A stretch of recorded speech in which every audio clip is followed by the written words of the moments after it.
another young man to tell his story. Give him a big warm welcome, please.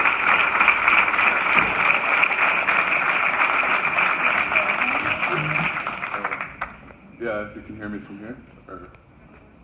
Yeah, I'll just talk from here. All right.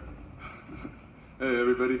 So, hi, I'm Lukas, and I am currently a second year at Washington State University in the landscape architecture program. In the hopes of one day becoming a zoo designer and fixing up all the bad zoos out there. But tonight, I'm here to share my story of dealing with FSH as well. So, I'm well aware that many of us here have been affected by this disease in one way or another, whether you have it yourself or just know someone with it. And I'm also aware that there are many other disabilities out there that result in similar limitations.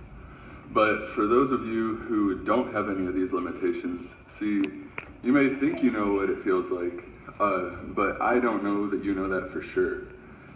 What I am sure of, however, well, at least I'm fairly certain, is that we were all little at one point in our lives.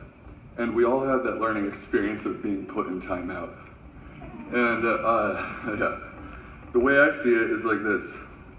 Remember that one moment when you were out there on the playground just having a blast with your friends, all freedom and everything, and then before you knew it, that freedom was taken away, and then you found yourself sitting in the corner, seated down, and you have to watch and listen as all your friends got to play without you.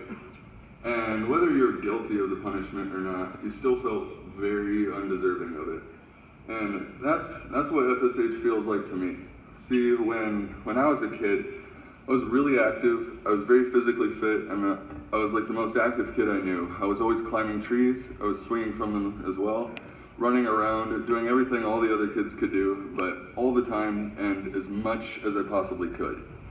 In middle school, I got into weightlifting and sports, with a gold medal for my first wrestling match and second place in pole vaulting for regionals. I was very much on top of my game.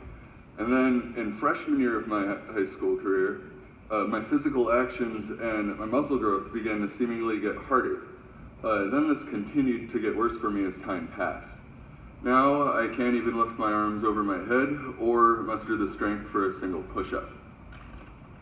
In reality, I degraded over time, but looking back at it, now it feels like it happened all at once.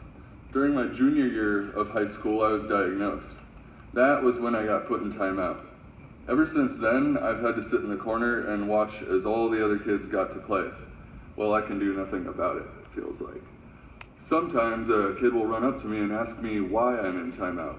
I always tell them the same story. I don't know why I'm here or what I did to deserve it, but I can tell you one thing, all the stuff that I can't do anymore.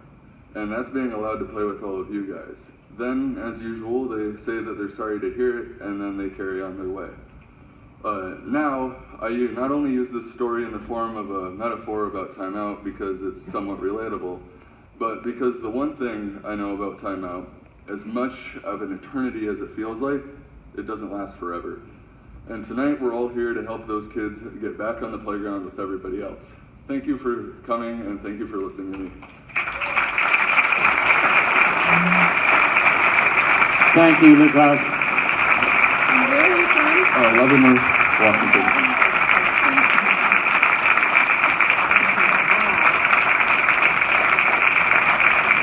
Thank you, Lukas.